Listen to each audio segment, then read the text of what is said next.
안녕하세요. SBS 손승욱 기자입니다. 오늘은 한참 잘 나가고 있는 미국 주식시장과 그리고 거기에 못 미치는 한국 주식시장 얘기를 두루두루 해보겠습니다. 최슬리 투자자원 박세익 대표님 모셨습니다. 안녕하세요. 안녕하세요. 네. 먼저 올해 시장, 미국 시장부터 얘기를 해볼까요? 전체적으로 어떻게 전망하고 계세요? 전체적으로 확률적으로 말씀드릴게요. 네네. 지난번 왔을 때도 2023년은 뭐 미국 대통령 3년 차고 네네. 네, 홀수의 짝수에 말씀드리면서 저 사람 뭐야 홀짝 박사야 뭐야 이랬지만 네. 네, 퀀터적으로 접근하는 게 나은 것 같고요. 네. 1980년 이후로 지금은 이제 44년째 되고 있지 않습니까? 44년 동안에 미국 S&P 500이 한 몇 번 올랐을 것 같습니까? 44번 중에. 글쎄요, 한 80%? 80%? 네. 야, 역시 경제부 기자 다 나오십니다. 네. 34번 올랐고요. 네. 네, 그걸 10번 하락을 했는데 77.3% 올랐다고 보시면 돼요. 그러니까 80% 거의 맞추셨습니다. 네. 자, 그러면 재작년 22년도에는 페드의 금리 인상 때문에 빠졌잖아요. 네. 네, 그것도 그냥 적게 빠진 게 아니라 마이너스 19.95% 빠졌으니까 S&P 500에 많이 빠진 거였습니다.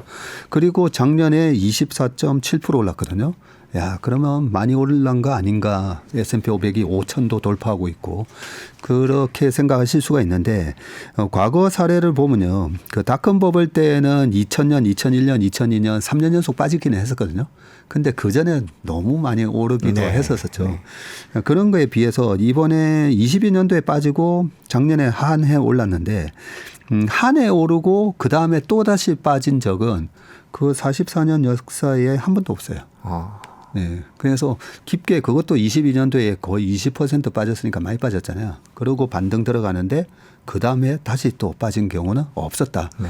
네. 그런 측면에서 올해 주식시장을 올해 또 미국 대선도 있고 짝수에다가 시장이 좀 안 좋으면 어떡한가. 뭐 장단기 금리차 그동안에 보면 그렇게 역전되고 나면 꼭 1년, 1년 반 뒤에 큰 리세션이 왔는데 네. 네. 이런 얘기 많이 하시는데 실질적으로 주가를 보면 올해는 올라갈 확률이 아주 높다. 네, 그렇게 말씀드리고 방금 리세션 얘기를 했었는데 작년에 독일 경제 역성장했잖아요. 네. 근데 독일 지수도 신고가 냈잖아요. 그래서 우리가 주식 투자하시면서 너무 경제 전망을 바탕으로 시장 전망을 하시거든요. 네. 근데 경제랑 시장이랑 주식 시장이랑 좀 다르게 간다는 거. 그 부분을 생각해 보면 올해 시장은 한마디로 지금 한 달 반 동안 뭐 매그니피선트 7 종목 작년에 상승세가 이어지고 있고 그죠. 굉장히 차별화돼서 움직이고 있습니다. 그런 현상이 올해 연말 내년까지 계속 지속될 거고요. 경제 전망보다는 이런 경제 환경 속에서는 어떤 기업들이 주가가 많이 올라가는지 그런 포트폴리오에 좀 신경을 쓰는 게 좋을 것 같습니다. 경제랑 따로 보면서 미국 기업이나 주식시장이 나쁘지 않을 거다라는 얘기를 이제 작년 초부터 말씀드리면서 근거로 말씀드렸던 게 그 어마어마한 달러를 풀었잖아요. 네. 그 페드랑 미국 정부가 어마어마한 달러를 풀었는데 그 지금 달러가 어디가 있냐면 미국에 많이 잠겨 있습니다. 네, 그 많이 잠겨 있는 달러를 우리나라가 수출로 해서 이제 그 달러를 벌어 올 거고요. 대만의 TSMC도 많이 그 달러를 벌어 오고 있잖아요. 그래서 그 미국에 어마어마하게 풀린 그 달러를 누가 가져오느냐. 첫 번째는 미국 기업이 제일 수혜를 보겠죠. 그래서 미국의 빅테크 기업들이 그 수혜를 제일 먼저 보면서 매출 증가율 보면 막 두 자릿수가 나오고 있잖아요. 그런 식으로 실적이 매출이 일단 향상이 되는데 그런데 물가 때문에 비용도 올라가면서 결국은 수익이 안 나는 거 아니야? 네. 이게 우리 걱정이었잖아요. 네. 근데 빅테크 기업들 실적 발표를 보면 매출은 두 자릿수 성장인데 비용은 4%밖에 증가를 안 하네. 자세히 보시면 메타 같은 기업들 최근에 거의 200% 올랐잖아요. 네. 한 재작년부터 사람 계속 잘랐잖아요. 네. 그리고 올해 들어서만도 32,000명 잘랐다. 그러면 여기서 우리가 좀 착각할 수가 있는 게 사람 자르는 거 봐봐. 경기가 안 좋잖아. 근데 경기가 안 좋아서 자르는 게 아니잖아요. AI 때문에 생산성이 적은 사람을 투입을 해도 아웃풋이 좋게 나오니까 그게 지금 우리가 이 미국 기업의 이익 증가율이 어디까지 진행될까 이렇게 다 생각해 보면요. 그 수많은 달러 그리고 물가 상승은 그걸 소비자한테 가격을 다 전가시키고 있잖아요. 유튜브 프리미엄 구독료 올랐죠. 네. 넷플릭스 올랐죠. 근데 어쩔 수 없이 쓰잖아요. 그렇게 매출은 늘어나는데 AI의 기술을 이용해서 비용을 줄이고 있는 거죠. AI 얘기를 해주셨는데 미국 증시를 작년에 이끌었던 M7이 올해는 어떨까라고 얘기를 했었는데 올해도 계속 잘 나가고 있습니다. 그 이제 네. 물론 아닌 종목도 있는데 그 얘기들 좀 해보겠습니다. 마이크로소프트 얘기부터 해야 되겠죠. 네. 네. 어떻게 보세요? 너무 가격이 올랐는데 많은 분들은 그래도 마이크로소프트는 계속 1등을 달릴 것 같기도 하고요. 그래서 고민을 하시는데 마이크로소프트의 회사 상태, 미래 어떻게 보고 계세요? 네, 일단 주가 측면에서 말씀드리면 일단 최근에 빅테크 기업들이 전부 다 이제 PER이 30배가 넘어가고 네. 있잖아요. PER이 30배가 넘어가면 분명히 비싼 건 맞습니다. 근데 30배가 뭐 35배, 40배가 되려면 이자가 낮아야 되거든요. 근데 여전히 금리 높잖아요. 네. 그러면 주식은 항상 주식 투자자가 워런 버핏도 최근에 보면 작년 10월 달, 8월 달, 9월 달 요때 보면 애플을 주식을 더 사는 게 아니라 미국의 단기채를 더 샀죠. 국채를. 그런 식으로 미국 국채 5% 수익률하고 내가 지금 주식 투자에서 얻을 수 있는 기대 수익률하고 계속 비교를 하거든요. 그런 측면에서 PR의 역수랑 그 금리랑 계속 비교를 해야 되는데 PR 30배는 분명히 비싼 거는 맞고요. 이 부분에서는 좀 우리가 보수적으로 가야 되는데 자, 이 PR이 30배가 우리가 지금 현재 PR을 보고 하는 게 아니라 1년치, 2년치를 보고 하는 거잖아요. 네. 그래서 이익 성장률이 30%가 나오면 피트린치는 그렇게 얘기하죠. PER을 이익 성장률, 어닝 그로스로 30, 30 나누면 1. 그러면 비싼 게 아니다. 예, 과거 4년 전에 테슬라가 PER이 200배 나왔었잖아요. 근데 200% 증가했잖아요. 네. 그래서 그때 테슬라는 비싼 거는 아니었었죠. 자, 그런데 지금 테슬라가 PER이 67배 뭐 이러거든요. 근데 테슬라를 봤더니 뭐야 계속 차량 가격 인하하고 영업이익률이 재작년에는 16% 나왔다가 작년에 9%로도 뚝 떨어졌죠. 예, 그런 거 보면서 이익 성장이 60, 70% 안 나오는 것 같은데 뭐 이런 식으로 하면서 지금 테슬라 주가만 그 빅7 중에서 네. 지금 고점 대비 반토막이 나 있는 그런 상황이기 때문에 분명히 차별화되는 부분이 있고요. 마이크로소프트가 시총 1위가 됐는데 과거 한 70년, 80년의 미국 역사를 보면 기술을 선도하는 기업이 시총 1등이 되게 돼 있습니다. 예, 1950년대에는 제너럴 모터스, 네. 예, GM이었고 그 전에 보면 GE 에너지 그 전기를 만들었던 GE부터 시작해가지고 이런 테크 기술 혁신 기술을 내면서 생산성을 혁신적으로 개선시킨 기업들. 이 1등이 되는데 90년대 후반에 마이크로소프트가 1등을 하다가 그러고 나서 마이크로소프트 연봉 차트를 보면요. 2000년부터 2014년까지 그냥 잃어버린 15년이 네. 되거든요. 왔다 갔다만 하면서 그때 당시에는 그러면 2007년도에 이제 모바일로 넘어올 때 모바일에서 애플, 구글 이 모바일로 패러다임이 넘어가는데 마이크로소프트가 뒤처졌죠. 네. 네, 그러면서 2012년부터 애플이 시총이 1등이 됐는데 재작년 11월 달에 챗GPT가 빵 나오고 AI 하면 구글 우리가 잘 알고 있는 이세돌과 바둑을 뒀던 알파고 네. 구글 아니었어 했는데 마이크로소프트가 빵 치고 나온 거죠. 그리고 우리가 상상하지 못했던 이렇게 이제 검색이 편해졌네. 엄청난 지금 생산성 혁신이 일어나고 있잖아요. 네. 그러면 저는 뭐 벌써 한 3개월 전부터 시총 1등이 바뀌겠구나. 그리고 이 바뀐 1등은요.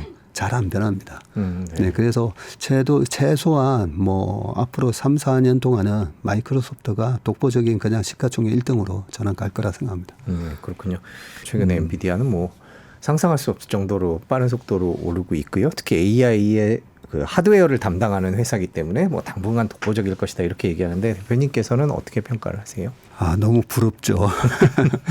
네, 우리도 반도체 강국인데 네.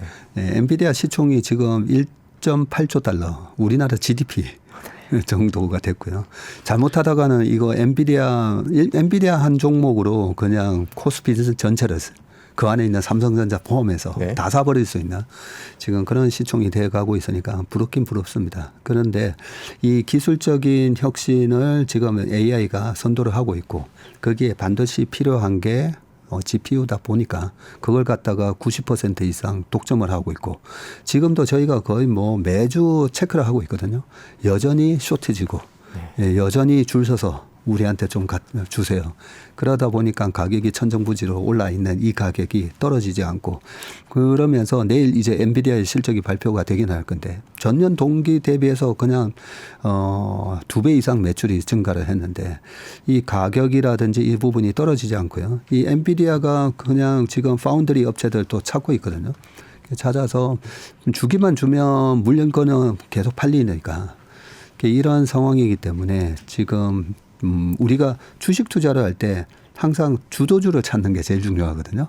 그래서 저희 회사 같은 경우에는 항상 나스닥 분석부터 회의를 시작하는데 자, 4년 전에 코로나 때 딱 터졌을 때 나스닥을 주도하는 주도주가 뭔지 딱 봤더니 그때 테슬라였던 거죠. 네. 예, 가장 먼저 이 코로나 충격에서 정고점을 돌파하는 기업이 뭔가 그때 제가 유심히 봤더니 테슬라네. 야, 이제는 그동안에 100년 동안의 내연기관차에서 전기차로 이제 본격적으로 이동을 하는구나. 그리고 2019년부터 테슬라가 사실 흑자 전환을 했었어요. 물론 그 크레딧 세일이라고 하나 탄소 배출권을 받기는 했었지만 그러면서 미국 시장에서 이번에는 전기차 패러다임에 테슬라가 1등이고 그러면 우리나라에서 그 밸류 체인에 그 낙수 효과를 얻는 기업은 뭔가? 배터리구나. 그러면서 배터리 주식이 21년까지 날아갔었고 그 와중에 중국의 CATL도 엄청나게 주가가 올랐었거든요. 그런데 재작년부터 작년 이렇게 보면 우리나라에는 배터리 주식이 반짝 올라다가 또 다시 빠지고는 있는데 CATL 같은 주가가 보면 재작년부터 힘이 없어요. 질질 흘러내리고 재작년 연말에 11월 달에 있었던 이 챗GPT 이후로 주도 섹터는 반도체로 바뀌었구나. 그리고 주도주는 뭔가 엔비디아구나. 네, 그런 시기이기 때문에 이 주도주는요. 이런 큰 기술 혁신이 일어나서 주도주가 올라갈 때는 벌써 한 100% 올랐네 이러면서 파는 게 아니에요. 네, 이 업황이 이 시장이 끝날 때까지 주도주는 들고 가는 겁니다. 네. 그러면 이 주도주가 어떻게 해서 끝이 나는가 보면 항상 거품 있게 해요. 99년 말 2000년 초에 닷컴버블 생각하시면 되는데 지금 이 엔비디아가 주가가 그렇게 많이 올랐는데 22년도에 페드가 엔비디아 주식을 정말 싸게 살 기회를 한번 준 거죠. 130불까지 네. 찍었으니까 350불에서 130 갔다가 지금 700을 넘었었는데 그 엔비디아가 PER이 이 정도 주가 올랐으면 PER이 7, 80배가 돼야 되는데 여전히 33배예요. 네, 매출이 이익이 폭발적으로 증가하다 보니까 그래서 피터 린치가 얘기합니다. 피터 린치도 운용을 하면서 내가 주가가 이 정도 올라갔으면 이제 목표 주가에 달했으니까 팔았다가 2배 먹고 팔았다가 10배 가는 주식이 너무 많았다고. 그래서 피터 린치가 내린 결론이 이 업황이 꺾일 때까지는 팔면 안 됐구나. 그런 결론을 얻었는데 자, 업황이 꺾이는지 봐야 되는데 업황은 이제 시작이죠. 네. 네. 두 번째는 그래도 밸류에이션이 주가가 너무 선행해서 가면 팔아야 되거든요. 테슬라가 4년 전에 그랬듯이. 그런데 여전히 33배네. 네, 그렇기 때문에 이번 엔비디아는 PER이 너무 과도하게 최소한 50배가 넘어간다든지 아니면 강력한 경쟁자, 지금 경쟁자들이 눈에 살짝 보여요. 네. AMD도 그렇고 또 반도체에서 이 메모리와 CPU와 GPU를 합친 그런 차세대 반도체 개발도 지금 이루어지고 있습니다. 그런 부분에 있어서 이제 그 매출에 영향을 줄 수 있는 강력한 경쟁자가 나타났구나.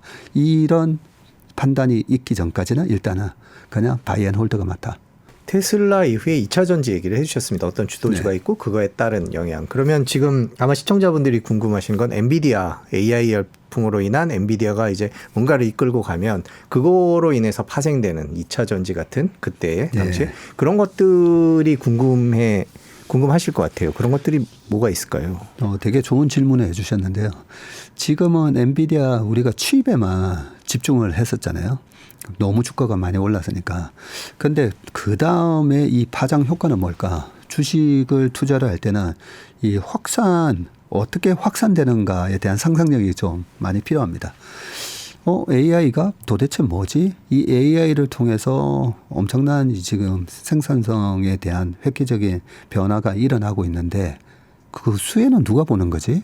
예, 그렇게 보면 최근에 메타 주식도 많이 오르긴 했지만 여러 가지 이 AI 기술을 접목을 해서 생산성을 향상시킬 수 있는, 이제는 AI 칩을 만드는 회사가 아니라 이 AI를 이용해서 그래서 너네 매출을 얼마나 늘릴 수가 있고 얼마나 비용 줄일 수 있는지 네, 그런 기업을 찾는 과정이 이제 앞으로 2년 동안의 싸움이라고 생각합니다. 그래서 얼마 전에 저희 회사에 그 벤처기업 대표가 찾아왔는데 이 AI 기술을 이용해 가지고 이모티콘을 만드는 회사였는데 예전 같으면 채색이나 이런 게 노가다 작업일 수가 있잖아요. 네, 그렇죠. AI 프로그램으로 5명, 10명이 할 일을 이제는 1명에서 다 한다는 거죠. 그러면 엄청난 코스트 세이빙이 되니까. 그래서 앞으로는 우리가 AI를 이용해서 사실 없어질 이런 게 우리가 그 나스닥에서는 그런 얘기 하지 않습니까? 디스럽터라고 네. 파괴자. 네. 예, 그러면 주식 투자하는 입장에서는 뭐가 파괴가 되고 어느 쪽에서 수혜를 보는지 그 두 가지를 잘 봐야 되고요. 그 파괴되는 입장에서는 저희도 사실은 위협을 받고 있어요. 네. AI가 됐을 때 사라질 업종 네. 중에 뭐 법률가, 회계사, 뭐 펀드 매니저, 애널리스트 뭐 그럴 수가 있는데 벌써 AI가 이 주식 시장에 많이 침범을 하고 있거든요. 예, 그런 차원에서 그 AI를 얼마나 잘 활용하느냐 못하느냐에 따라서 기업의 생존이 앞으로 3년 동안에 엄청나게 극명하게 갈릴 거다라고 봅니다. 한창 잘 나가는 M7들만 얘기를 했는데 그 가운데 애플이랑 테슬라는 아까 테슬라 얘기 얼핏 해주셨습니다만 네. 상대적으로 약간 찬밥 신세가 됐습니다. 물론 뭐 시총은 어마어마하지만요. 이 두 회사는 어떻게 봐야 될까요? 애플과 테슬라. 일단 애플 입장에서는 이 AI에 대한 부분을 아무래도 좀 그 애플의 생태계에 보면 아이폰도 있고 맥북도 있고 애플 워치도 있고 이번에 비전 프로를 냈는데 제가 봤을 때는 저는 그 VR에 대해서 벌써 10년 전부터 투자를 하기도 하고 많이 체험을 해봤는데 너무 어지러워서 못하겠더라고요. 그래서 혹시 이번에 비전 프로는 그 어지럼증 멀미 증상이 없나 했더니 역시 최근에 그런 증상을 많이 얘기를 네. 하더라고요. 그러면 새로운 그 디바이스는 그렇게 성공은 못했다고 봅니다. 그렇다면 이 AI 시대에 온 디바이스 AI로 가야 된다고 보거든요.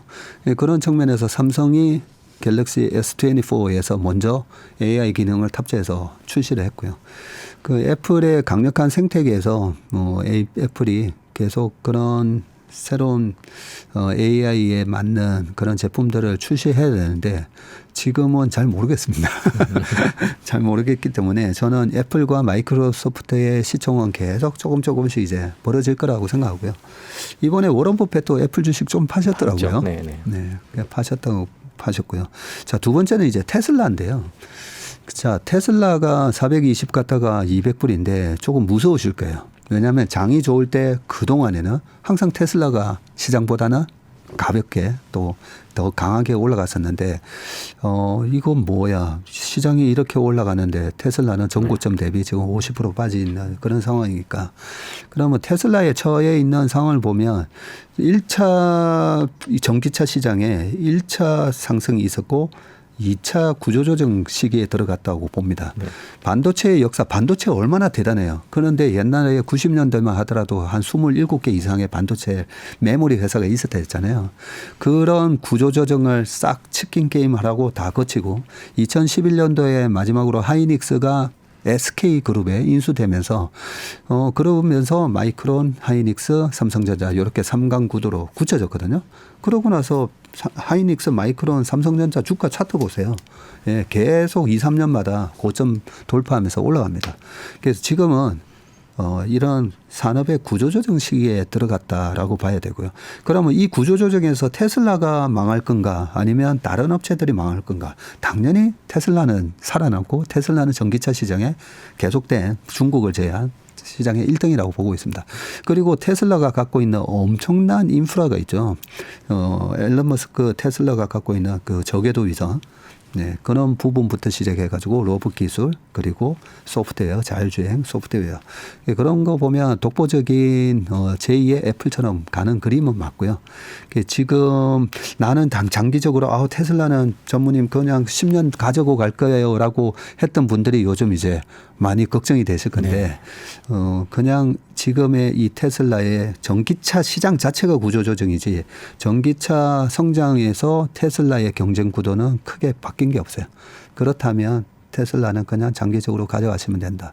개인적으로는 한 200불 이하에서는 계속 모아가셔도 되지 않을까 그런 생각입니다. 근데 당연히 이제 이 구조조정이 그러면 도대체 얼마까지 진행되는데 그 부분을 보셔야 되는데 중국에 지금 전기차가 오버캐파가 돼 있잖아요. 생산이 시설이 너무 지금 과잉 생산 시설을 갖고 있는데 그런 부분이 지금 빠르게 구조조정되고 있기 때문에 올해 작년에 테슬라가 영업이익률이 9%까지 떨어졌는데 올해는 10% 정도로 살짝 반등을 할 거라고 예상을 하는데 저는 사실 그 예상을 믿지는 않습니다.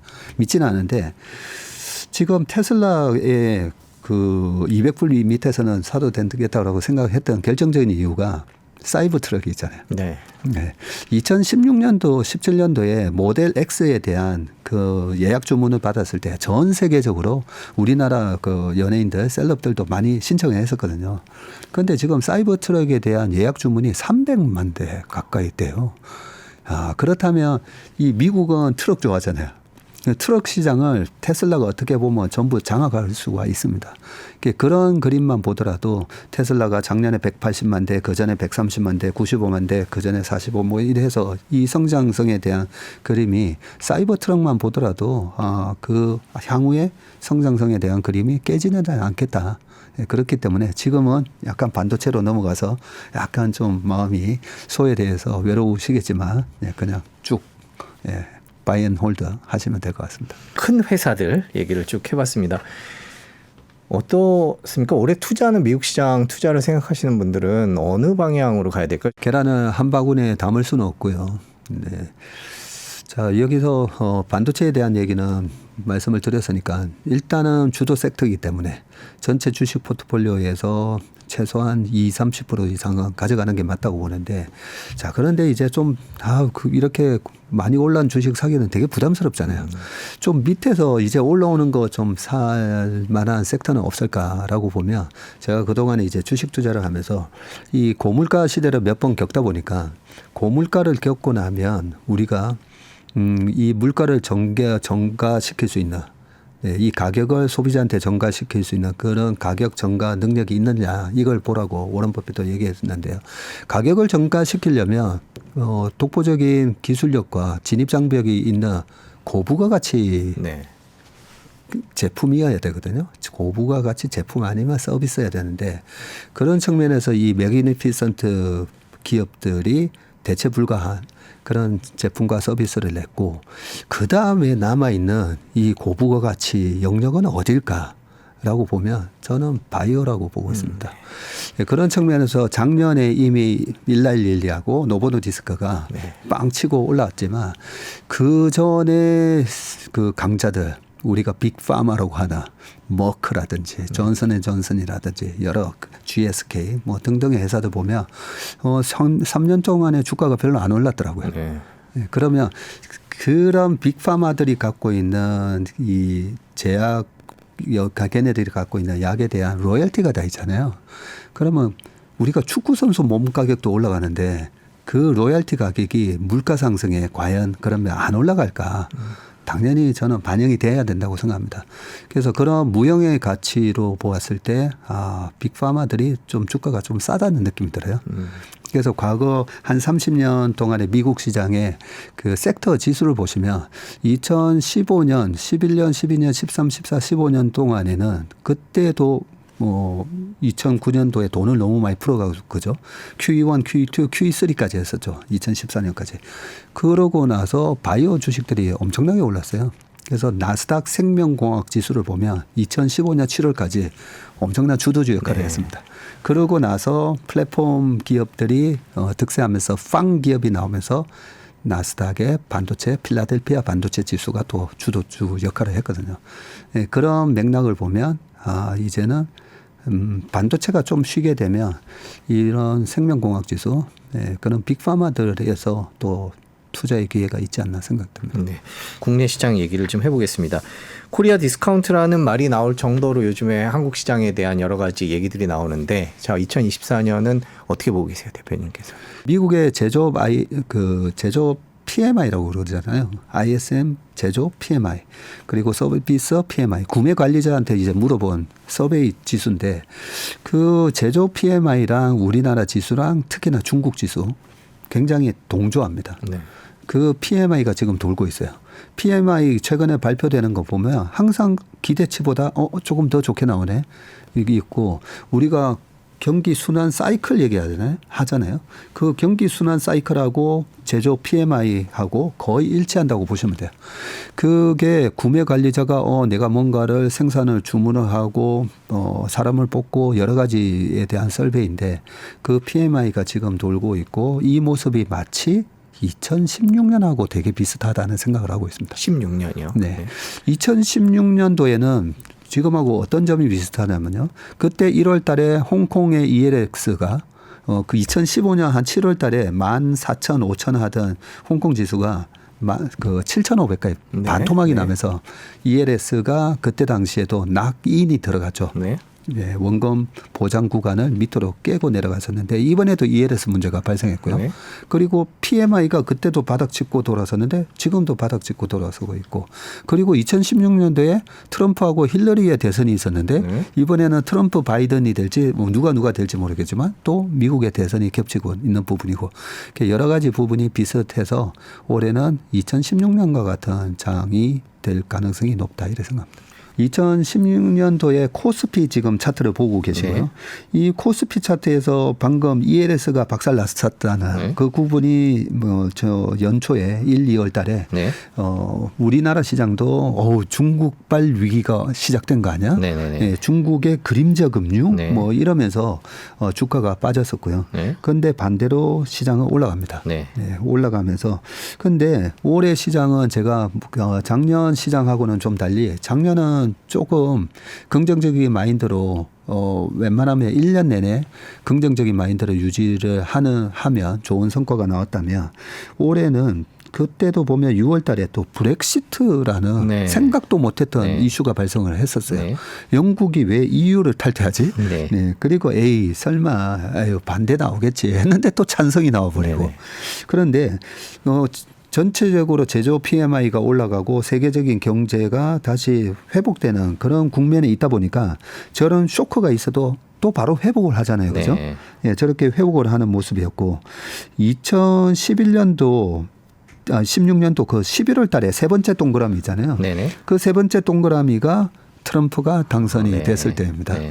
그 트럼프가 당선이 되니까 저렇게 시장이 한번 확 빠졌다가 그러고 올라가는데 저때 당시도 지금도 트럼프가 내가 당선이 되면 중국에다가 일단 관세 60% 때리고 시작하겠어 이런 얘기를 하듯이 계속 트럼프의 그 자국 보호주의적인 발언을 계속 했었어요. 하다가 저런 대통령이 당선이 됐으니까 세계적으로 보호무역주의가 확산이 되면 1930년도에 스무츠 홀리법처럼 이거 세계 교역이 줄어들면서 시장이 박살나는 거 아닌가. 그 두려움 때문에 시장이 저렇게 빠졌었는데 트럼프는 굉장히 친시장적인 사람이잖아요. 그래서 2016년도에 저런 쇼크가 있었지만 실질적으로는 주가는 그 이후로 큰 폭으로 계속 올라갑니다.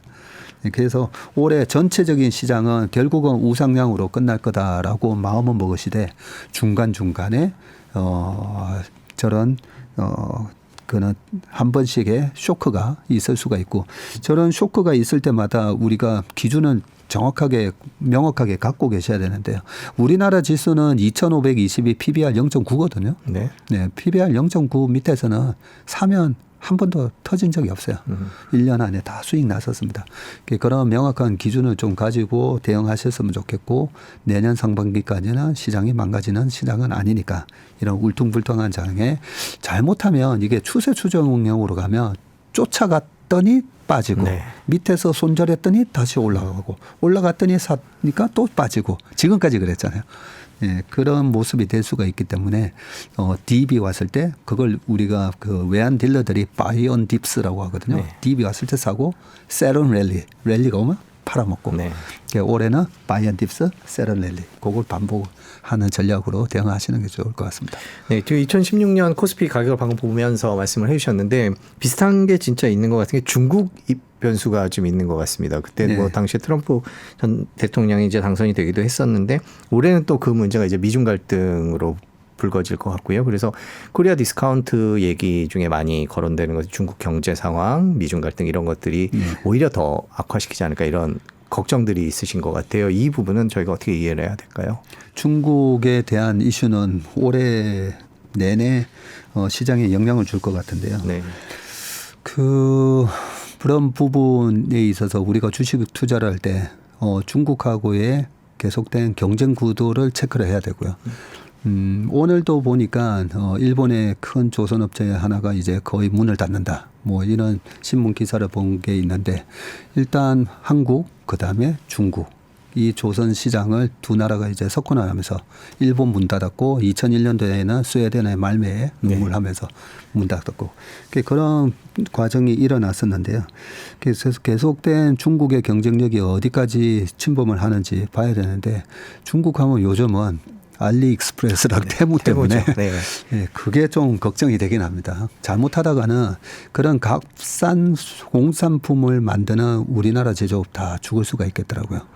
그런 부분이 조금 우려가 되는데 어떻게 보면 우리가 쓰는 웬만한 값싼 공산품은 사실 벌써 메이드 인 차이나였어요. 그렇죠. 네. 네, 그렇기 때문에 우리가 살 길은 계속 고부가가치 산업으로 옮겨가는 수밖에 없다라는 생각이고요. 자, 올해 뭐 중국 리스크도 있지만 저는 지금 좀 전에 보셨던 게 코스피 차트라면 네. 코스닥이 좀 걱정이에요. 네. 지금 보시는 게 2016년도의 코스닥 모습인데 네.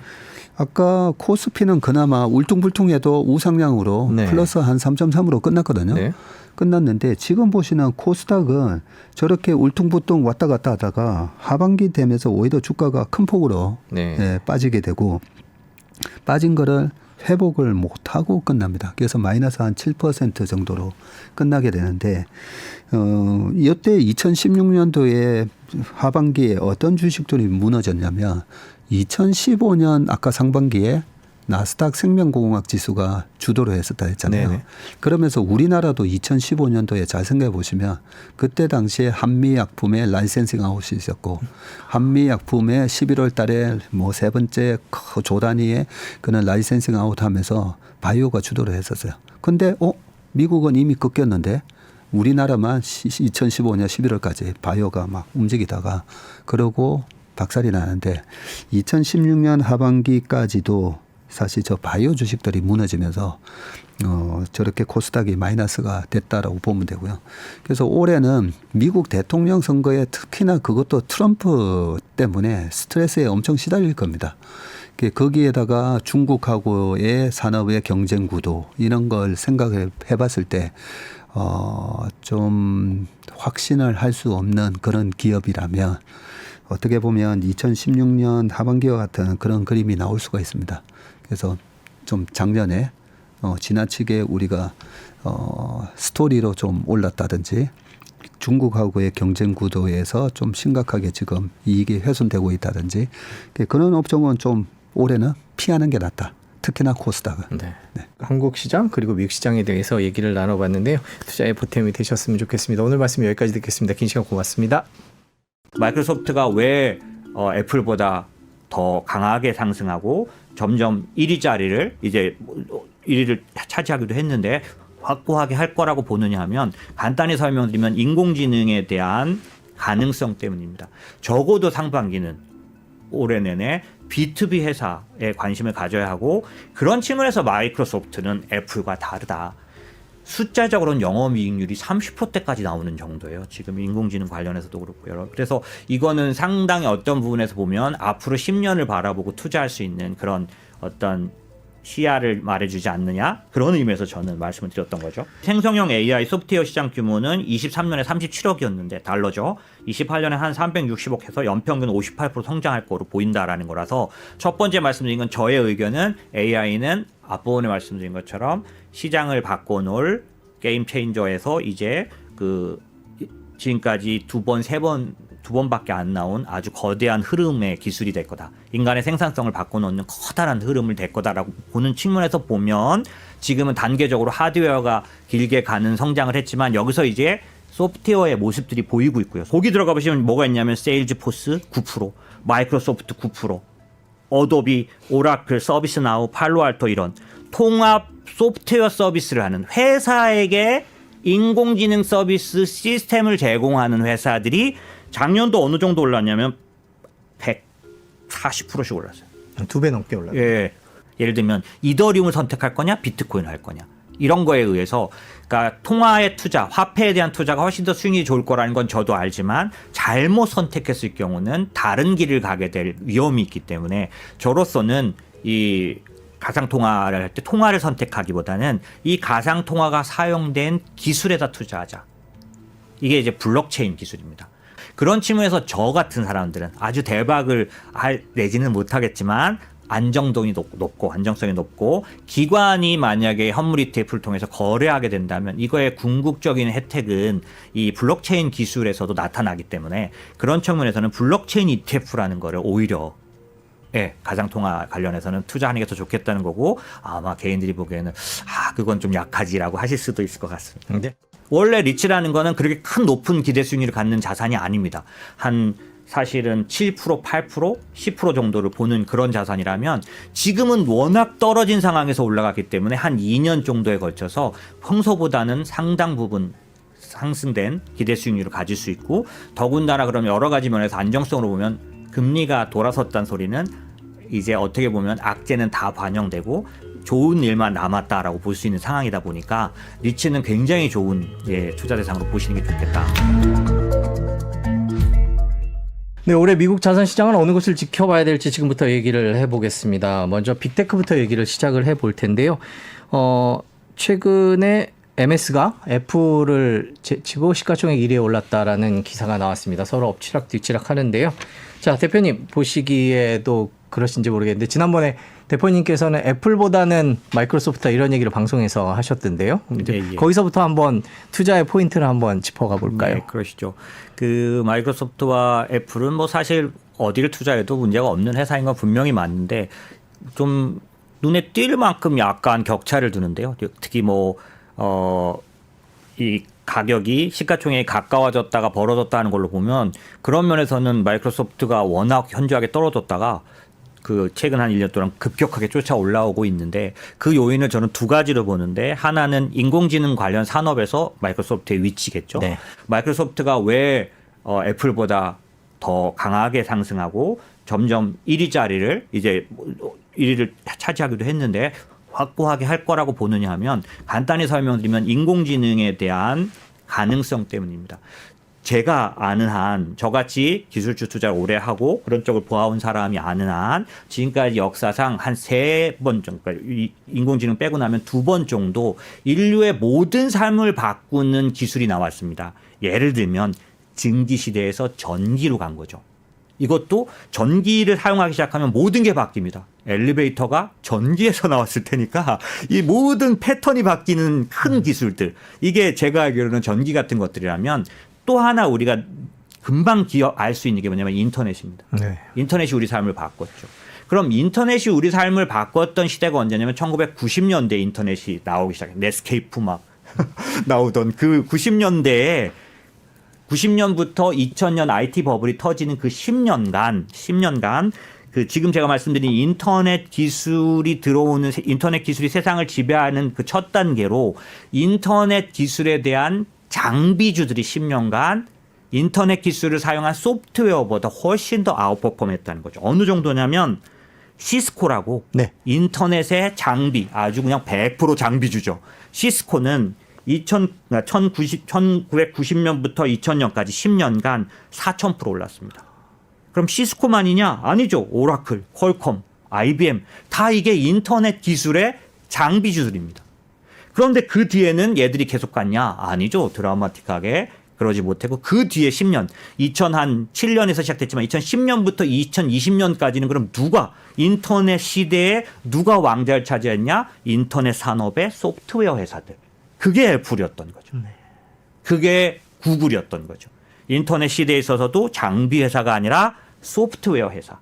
그러면 지금 인공지능이 만약에 앞으로 인류를 모든 패턴을 삶을 바꿔놓을 만큼 전기와 인터넷처럼 우리 삶 전체를 바꿔놓을 요인 기술이라고 본다면 만약 그렇게 전제한다면 동일하게 인공지능의 하드웨어 회사가 먼저 올라갈 거다. 인터넷 기술로 보자면 한 10년 정도라고 볼 수 있는데 그러고 보니 엔비디아가 눈에 띄는 거죠. 아, 인공지능의 하드웨어 회사의 대표 회사인 엔비디아가 저렇게 밸류를 받고 있는 거죠. 그런 측면에서 보면 저희가 같은 기술의 그런 투자 패턴을 반영하자면 인공지능 투자에 관련돼서 우리가 뭐부터 바라봐야 될까라고 한다면 인공지능 관련된 하드웨어 관련된 관심을 가져야 되고 여러분에게 하드웨어 회사라는 게 조금 불편하시다면 예를 들면 아까 이제 제가 말씀드린 것처럼 그 장비를 대는 회사다 보니까 B2B라고 봐주시면 좋겠습니다. 네. B2B. 그러니까 장비를 회사에게 팔지 개인이 장비를 사지는 않으니까. 인공지능 서비스는 개인도 사용하지만 개인은 재미예요, 아직까지. 그런데 만약에 자기가 그 인공지능 챗GPT 같은 걸 통해서 돈을 버는 사람이라면 이제 장비를 사는 건 혹은 서비스를 돈 많이 주고 사용하는 건 이건 투자에 속하잖아요. 근데 개인은 아직까지 그렇지 않다 보니 그러면 투자에 속하는 건 어디냐? 아직도 기업이라는 거죠.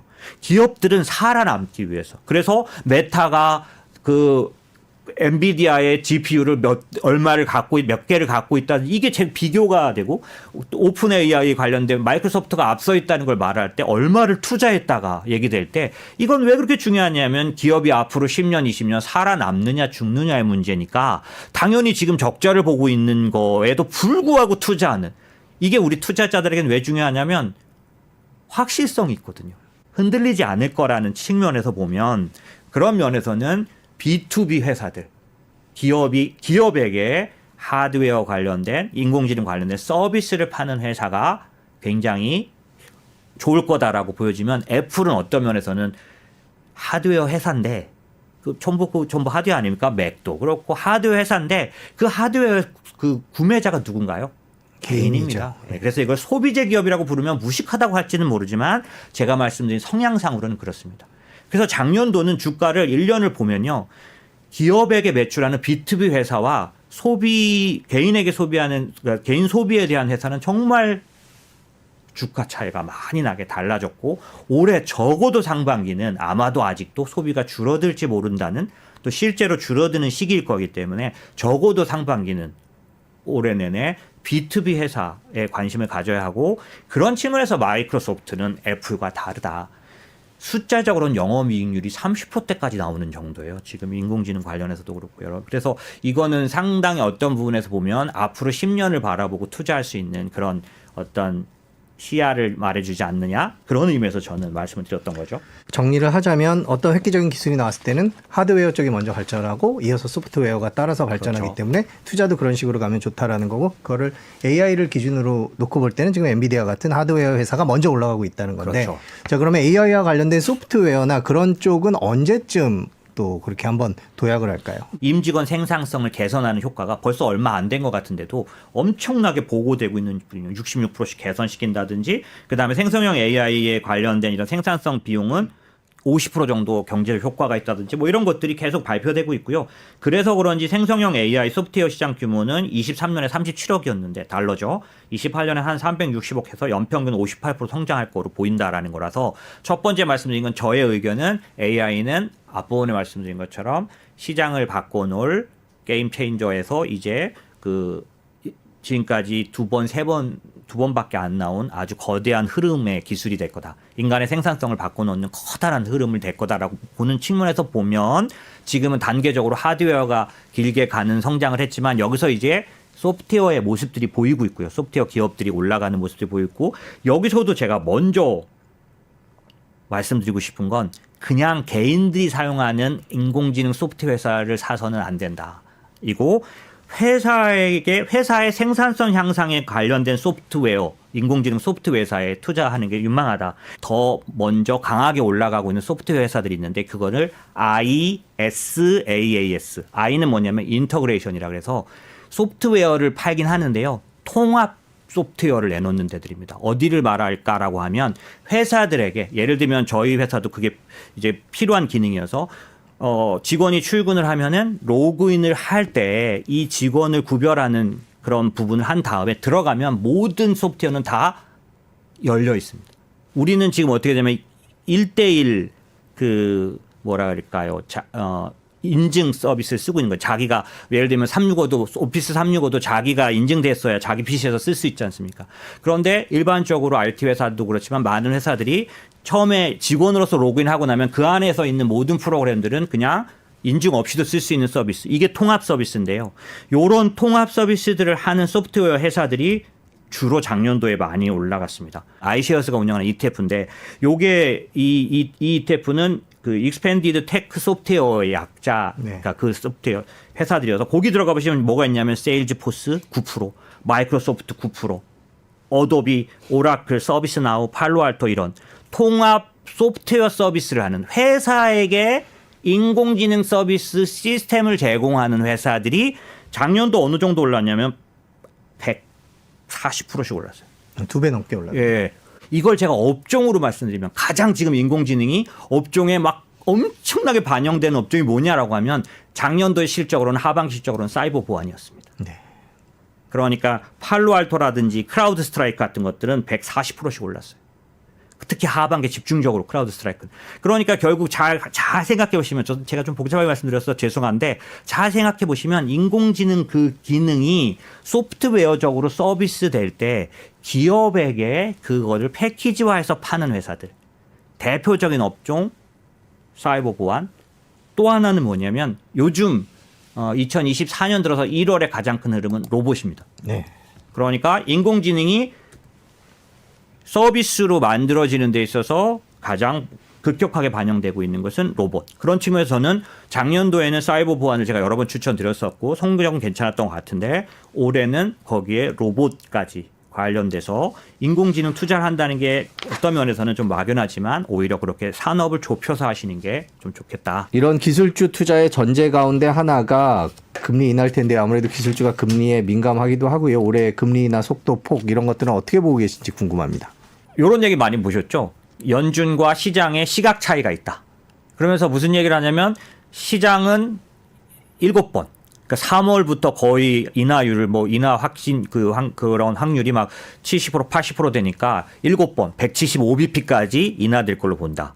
그런데 연준은 정확하게 3번 정도 그러니까 3번이라기보다는 25bp씩 3번, 75bp 정도를 얘기해놨기 때문에 연준이 말한 대로 하면 하반기에 이루어질 텐데 왜 시장은 지금 상반기 3월부터 될 걸로 이거 일반인 얘기 아니고 골드만삭스도 지금 네? 그렇게 보고 있고 그 월가 하우스 중에서 반반 정도 나뉘는데 아주 많은 곳이 3월부터라고 주장하고 있거든요. 그럼 이렇게 왜 당연하게 이렇게 받아들이고 있냐부터 먼저 아는 게 좀 필요한데 그냥 월가에서 우기니까 믿을 게 아니라 실제로 이들이 보는 건 뭐냐면 디스인플레이션 그러니까 인플레이션이 조절되고 있다는 사실에 대해서 다 신뢰한다는 거죠. 이게 뒤집어져 버리면 문제가 생기는데 왜 그럼 디스인플레이션 추세, 인플레이션은 이제 정복됐다라고 왜 보느냐라고 할 때 사실 가장 큰 요인은 유가에 대한 의견 때문이죠.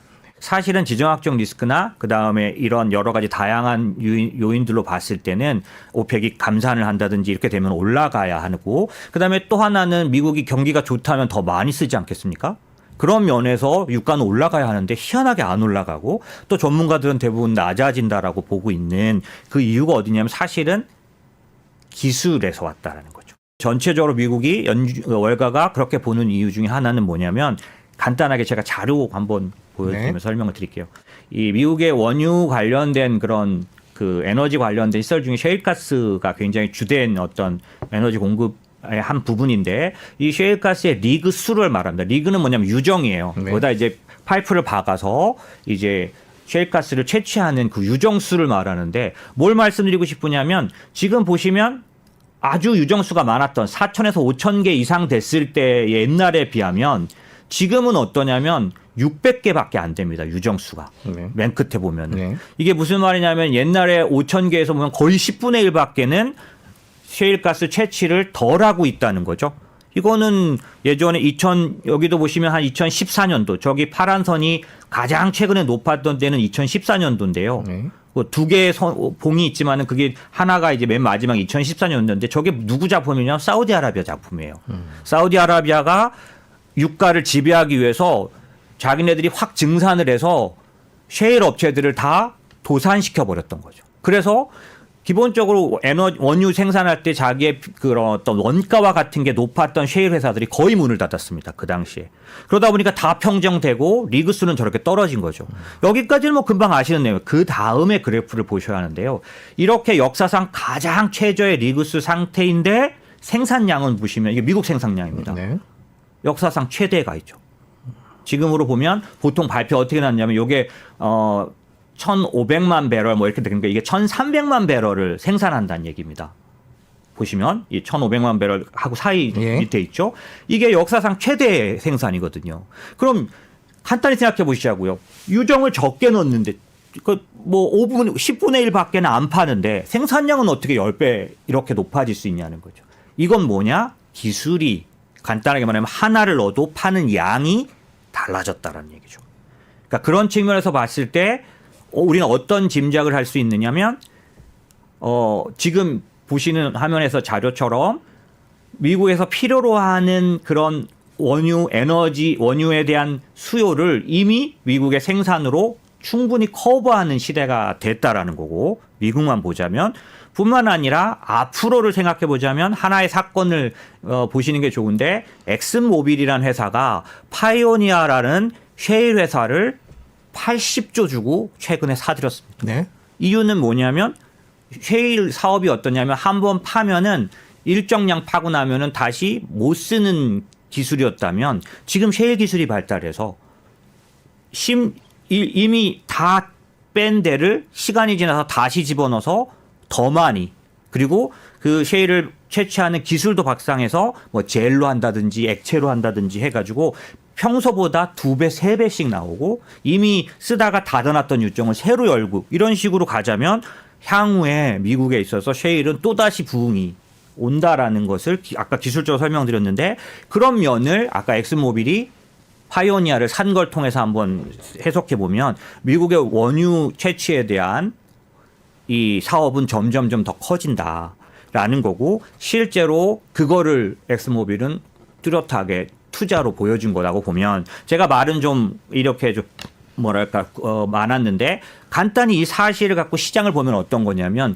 미국이 기술에 의해서 훨씬 더 많은 양을 지금 미국이 더 많이 파는 양이 베네수엘라가 하나 생겼다 말았다 하는 양 정도예요. 네. 일생산량으로 보면은 이 기술에 의한 이 증가분이 지금 정도가 아니라 더 나올 거라는 얘기거든요. 지금 채취 기술이 더 발달하고 있고 그 기술의 그런 부분에 파이오니아가 왜 중요하냐면 이 셰일 채취에 있어서는 가장 기술이 발달한 회사죠. 여기를 80조 들여서 사는 이유는 기술이 더 좋게 나올 거고 그러니까 투자는 적지만 결과는 높을 거란 뜻이니까 그런 면에서 말하면 앞으로 만약에 사우디아라비아가 감산을 통해서 지금까지 해오듯이 파워게임에 들어가서 전 세계 생산량을 줄임으로 해서 유가를 올리려고 할 때 미국이 기술로 향후 더 많은 대응을 해버린다면 그 효과는 아까 말씀드렸던 2014년도에 셰일 업체들이 무너져가는 상황은 오지 않을 거다.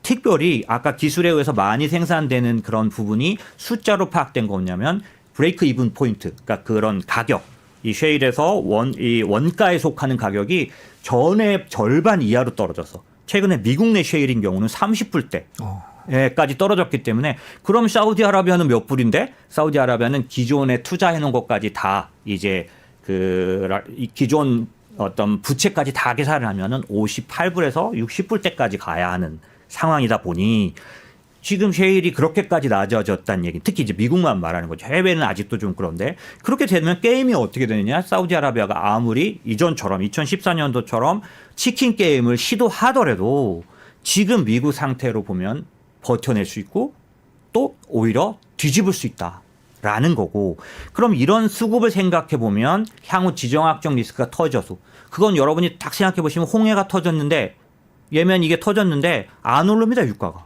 그렇죠. 원래 같으면 이게 뭐 굉장히 흥분해야 될 사안이거든요. 뭐 돌아간다. 이게 또 안 잠잠해지잖아요. 요번 주말에 또 미국 관련된 그 공격을 받았고 근데도 유가가 안 움직이는 이유는 지금 제가 말씀드린 결정적인 수급 변수.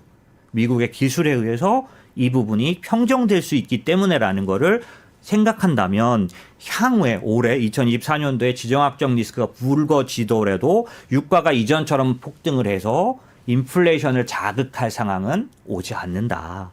인플레이션이 조절되고 평정됐다라는 어느 정도 의견이 열가에 있기 때문에 그거는 사실 이것만은 아니고 주거비도 있고 고용도 있는데 그 얘기는 뭐 여러 번 들으셨겠지만 주거비는 계속 떨어지고 있는데 이게 하반기 되면 더 반영됩니다. 그리고 특히 연준은 PC를 가지고 금리를 결정하는데 PC는 주거비 반영 비율이 16%밖에 안 돼요. 그러면 헤드라인 CPI는 33% 반영됩니다. 주거비가 덜 떨어지는 동안은 헤드라인 CPI는 뚝뚝 떨어지지 못하지만 16%밖에 반영 안 하는 연준의 PC 중요한 그 슈퍼코어 인플레이션 같은 것들에는 주거비가 16%밖에 반영 안 되기 때문에 늦게 떨어지는 효과에 의한 그런 어떤 장애물이 생기지 않는다는 부분이 있고 주거비는 어쨌든 떨어지면 장기적으로 내려가는 패턴을 갖고 있고 작년도에도 제가 주거비 얘기 여러 번 드렸는데 그건 말씀 그대로 떨어져 오고 있고요. 그런 측면에서 보면 주거비 조절되고 그다음에 고용이 문제인데 고용이 또 아시겠지만 고용지표가 누가 봐도 옛날처럼 증가하는 국면은 아닌 거죠.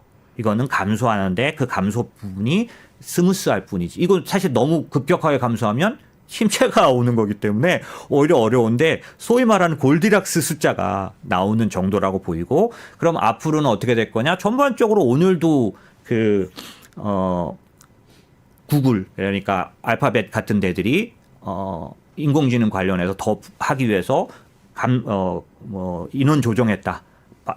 해고했다라는 것들이 나오는데 이런 부분들이 조금 더 반영되면서 어떤 고용에 대한 인플레이션도 걱정을 덜 할 수 있는 그런 상황이다 보니 이 가장 영향을 끼치는 세 가지 요인에 의해서 월가는 지금 적어도 하반기까지 인플레이션에 의한 그런 어떤 어려움에 빠지지 않을 거라고 보는 부분들이 뚜렷하게 자리 잡았고 제가 왜 이거 장황히 설명드릴까요? 우리도 거기까지 같이 따라가야 시장을 보는 눈이 똑같이 열린다는 거죠. 제가 말씀드린 이런 배경에 의해서 금리 인하는 컨센서스화 됐고 다만 지금 시장의 논쟁은 몇 번 언제부터 라느냐는 거라고 보고 저는 오늘 여러분들에게 말씀드릴 때 몇 번을 맞히는 개념으로 투자하지 말고 그건 맞힐 수가 없는 영역이라서 하지만 적어도 중요한 근간은 금리 인하가 일어난다는 것 자체는 받아들이시고 시장을 봐야 한다. 금리 얘기하니까 리츠 예. 얘기인데 작년에 우리나라는 물론이고 이제 미국에도 리츠 투자가 제일 수익률이 낮은 쪽이었다라고 얘기가 됐는데요. 저희가 또 그 인플레이션 볼 때도 부동산 많이 보고요. 어떻게 보십니까? 말씀하신 아주 좋은 지적이라고 생각이 들고요. 저희 같이 이제 포트폴리오 투자를 하는 그런 하우스들은 여러 개를 투자한 것 중에 어떤 건 성과가 있었지만 어떤 건 성과가 없는 그러니까 그런 부분들에 대해서 지켜보고 있다가 올해 연도에 들어왔을 때도 계속 가져갈 것인지 아니면 혹은 그걸 비중을 오히려 더 늘려야 될 것인지라고 볼 때 리츠는 사실 지금 2024년에 매크로 환경에는 굉장히 우호적인 자산이다라고 볼 수 있는데 아까 처음 부분에 말씀드린 것처럼 만약에 금리 인하가 이루어지는 부분이 뚜렷하게 현실적이라면 저는 이제 횟수나 시기는 모르겠지만 분명히 24년도에 금리 인하가 이루어진다고 보는 쪽이다 보니까 그렇게 보면 부동산은 완전히 그 세상이 달라지는 환경을 맞게 되는데 왜냐하면 리츠그 부동산 쪽은 왜 나빠졌냐면 금리가 올라간 것만이 아니고 올라도 너무 올라서 그러니까 리츠는 나중에도 투자하실 때 참고하시는 게 금리가 오르는 초기부터 떨어지지 않습니다. 그래서 22년도 상반기까지는 리츠가 괜찮았어요. 근데 하반기에 가니까 5.5까지 올라가는 상황에서 마구 무너져 내리기 시작하죠. 그래서 부동산 투자는 꼭 금리가 오르기 시작하면 무조건 나쁘지 않고 그 금리가 어느 범위 내에 변동성이 있을 때까지는 리츠가 아주 좋은 안정적인 투자인데 일정 범위를 넘어가면 많이 무너집니다. 변동성이 아예 확 커지는 거죠. 이번에 리츠가 그랬어요. 두 가지 면에서 매력이 있는데 첫 번째는 평소보다 떨어진 정도가 아니라 아주 많이 떨어졌다. 리츠는 그런 하락 변동성이 그렇게 큰 사람이 10년 동안 보면 10년 동안 평균적으로 MDD라 그러는데 맥스로 다운이라고 최대 하락폭의 2배 이상 떨어졌습니다. 그러니까 매수 매력에서 오면 엄청난 매력. 그렇다고 해서 떨어졌다고 올라가지는 않지 않습니까? 올라갈 계기가 생겨야 되는데 이 리츠는 부동산 자산이기 때문에 금리가 인하될 때 무조건 한 단계씩 오르게 돼 있는 거죠. 그래서 만약에 아주 첨예한 투자를 하시는 스타일이 아니라 조금 보수적이면서 기대 수익률도 뭐 아주 적극적인 분이 아니라면 리츠는 아주 좋은 투자 자산. 그리고 만약 그것조차 부담스럽다면 분할 매수하셔도 충분히, 원래 리츠라는 거는 그렇게 큰 높은 기대 수익률을 갖는 자산이 아닙니다. 한 사실은 7%, 8%, 10% 정도를 보는 그런 자산이라면 지금은 워낙 떨어진 상황에서 올라갔기 때문에 한 2년 정도에 걸쳐서 평소보다는 상당 부분 상승된 기대 수익률을 가질 수 있고, 더군다나 그러면 여러 가지 면에서 안정성으로 보면 금리가 돌아섰다는 소리는 이제 어떻게 보면 악재는 다 반영되고 좋은 일만 남았다라고 볼 수 있는 상황이다 보니까 리츠는 굉장히 좋은 투자 대상으로 보시는 게 좋겠다. 올해 유망한 섹터가 있다면 어떤 부분들이 또 있을까요? 크게 봤을 때 작년보다 중소형주 관련된 흐름이 좋아질 것 같다라는 생각을 좀 해야 하는데, 이유인즉슨 이렇습니다. 금리가 내려가면 기준금리를 말하는 거라서 뭐 10년 이상의 장기도 내려가겠지만 미국의 연준이 기준금리를 내리면 그건 바로 연결된 쉽게 말하면 조달금리가 내려가서 기업들로 볼 때는, 그래서 빌려서 자기네들이 지금 사업을 하는 회사들에게는 굉장히 다른 환경이 오게 되는데, 이렇게 금리가 내려갈 때 부도가 날려다가 안 나거나 혹은 이익을 내는 그런 비율로 보면 중소형주가 아주 서프라이즈가 나오는 환경이 됩니다. 왜냐하면 비교적 대형주들은 자기 자본으로 장사를 주로 합니다. 그런데 비교적 중소형주들은 자기 자본이 부족하기 때문에 자기 자본 비율이 낮거든요.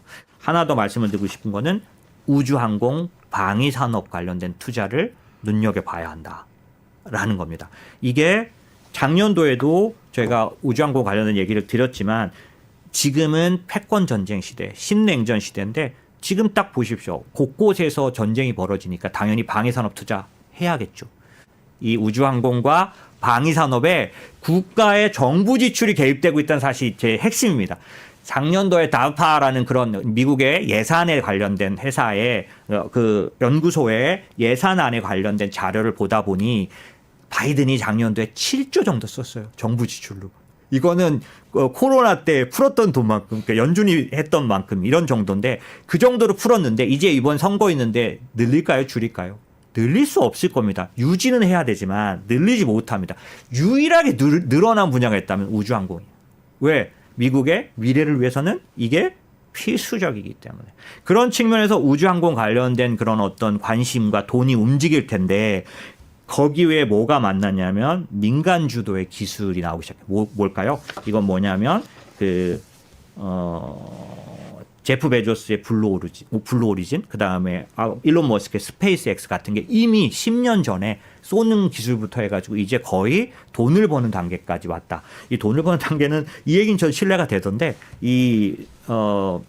제프 베조스나 일론 머스크가 자기 지금 돈을 많이 버는 회사 주식을 팔아서 스페이스 X하고 블루 오리진을 사고 있다. 뭐 이런 의미로 얘기하는데 무슨 얘기지만 이 사람이 볼 때는 이게 더 앞으로 황금알을 낳는 거위가 될 거라고 보여지는 면이 뚜렷이 있다라는 거고, 그런 측면에서 기술이 이제는 돈을 버는 단계까지 우주항공 관련 기술이 민간에 의해서 왔기 때문에 이제는 국가가 투자하고 민간이 함께하는 원년이 2024년 그걸 상징하는 프로젝트가 하나 있습니다. 아르테미스 프로젝트라고 미국 국방 예산 관련해서는 어디서나 보실 수 있는 이 프로젝트가 24년도에 출범하고 처음으로 유인 탐사가 본격화됩니다. 이런 것들이 제가 볼 때는 돈이 몰려가는 냄새가 나는 거죠. 그래서 그런 측면에서 우주항공 관련된 그런 투자를 하셨으면 좋겠고, 개인적으로 비트코인에 대한 여러 가지 투자들에 대해서는 어떻게 전망을 하십니까? 개별 자산으로는 현재는 그 개별 통화 관련된 그 암호화 화폐 관련된 투자가 더 아마 결과적으로 앞으로 몇 년을 본다면 더 높을 수 있다고 생각합니다. 하지만 불확실성, 그게 뭐냐면 여러 가지 면에서 이쪽의 전문가들이 말하는 비트코인은 선택될 수밖에 없다. 이런 것들도 있겠지만 물론 의미가 있는 얘기겠죠. 하지만 저는 그 불확실성을 선택하는 거에서 변수가 너무 클 거다. 예를 들면 이더리움을 선택할 거냐, 비트코인을 할 거냐. 이런 거에 의해서 그러니까 통화의 투자, 화폐에 대한 투자가 훨씬 더 수익이 좋을 거라는 건 저도 알지만 잘못 선택했을 경우는 다른 길을 가게 될 위험이 있기 때문에 저로서는 이 가상 통화를 할 때 통화를 선택하기보다는 이 가상 통화가 사용된 기술에다 투자하자. 이게 이제 블록체인 기술입니다. 그래서 블록체인에다가 투자하는 ETF들이 나와 있기 때문에 여기에는 당연히 현재는 가상통화 발굴하고 그 개발하는 그런 회사들이 주로 들어가 있어요. 작년도 2023년도에 정말 많이 오른 이유는 코인베이스가 들어가 있어서인데 지금은 코인베이스가 좀 약간 악재를 만나긴 했지만 그거 외에 마라톤이라든지 이런 채굴 업체들도 상당히 들어가 있거든요. 그런 측면에서 저 같은 사람들은 아주 대박을 내지는 못하겠지만 안정성이 높고 기관이 만약에 현물 ETF를 통해서 거래하게 된다면 이거의 궁극적인 혜택은 이 블록체인 기술에서도 나타나기 때문에 그런 측면에서는 블록체인 ETF라는 거를 오히려 가상통화 관련해서는 투자하는 게 더 좋겠다는 거고 아마 개인들이 보기에는 그건 좀 약하지라고 하실 수도 있을 것 같습니다. 네. 자, 오늘 미국 주식에 대해서 길게 얘기 들어봤습니다. 오늘 여기까지 얘기 듣고요. 또 시장 바뀔 때 모셔서 얘기 듣도록 하겠습니다. 오늘 고맙습니다. 감사합니다.